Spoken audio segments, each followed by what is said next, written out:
जंगल के तारों से जगमगाते गुंबद के नीचे विक्की और उसके दोस्त चटकती आग के चारों ओर इकट्ठा होते हैं। नृत्य करती छायाएं उनके चेहरों पर झिलमिलाती हैं, जीवंत हंसी और खुशमिजाज चुटकुलों को दर्शाती हैं। आग की गर्म चमक जंगल की अंधेरी गहराई के बीच सौहार्द का आश्रय स्थल बनाती है। दोस्ताना मजाक हवा में भर जाता है क्योंकि वे कहानियां साझा करते हैं। उनके बंधन हर पल के साथ मजबूत होते जाते हैं।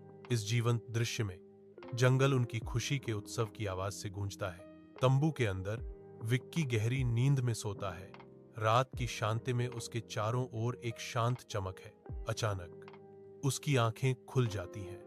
आदिम भय के झटके से पुतलियां फैल जाती हैं। वह ध्यान केंद्रित करने के लिए संघर्ष करता है। उसका दिमाग बढ़ती हुई अंधेरे के खिलाफ दौड़ रहा है।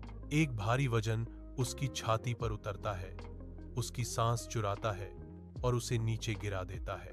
एक अदृश्य उपस्थिति उसे घुटन देती है। तंबू अब डर का कारागार है। विकी की आंखें तंबू की धुंधली रोशनी में फड़फड़ाती हैं।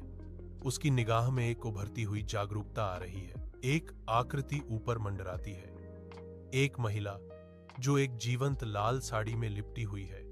उसकी उपस्थिति बेचैन करने वाली और तीव्र दोनों है।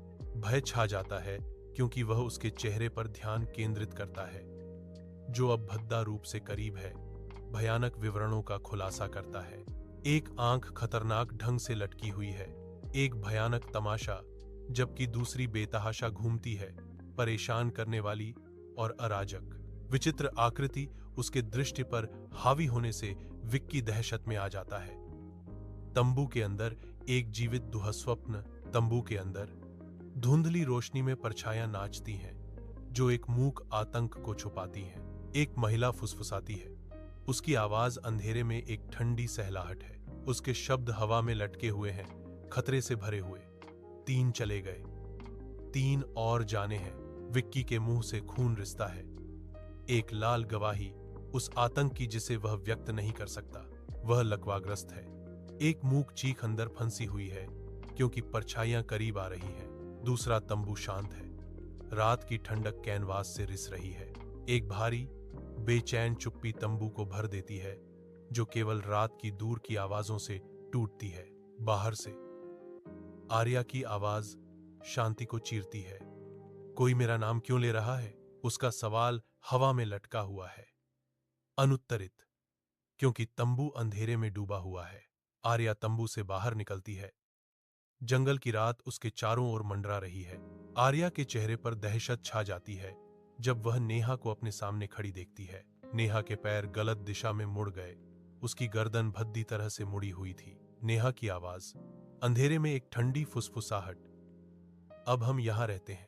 नदी के किनारे का दृश्य खुलता है, जो एक शिविर स्थल की परेशान करने वाली अनुपस्थिति को दर्शाता है। पुलिस भयावह रूप से खाली जगह का सर्वेक्षण करती है। पानी के किनारे 6 कंगन करीने से रखे हैं, जो गायब हो चुकी जिंदगियों का मूक प्रमाण है। जमीन पर भयावह ढंग से लिखा गया एक दिल दहला देने वाला संदेश, पिकनिक अच्छी थी, अगली बार और दोस्त लाना। यह विचलित करने वाला दृश्य पुलिस को स्तब्ध चुप्पी में छोड़ देता है। नदी उनके बढ़ते आतंक को दर्शाती है।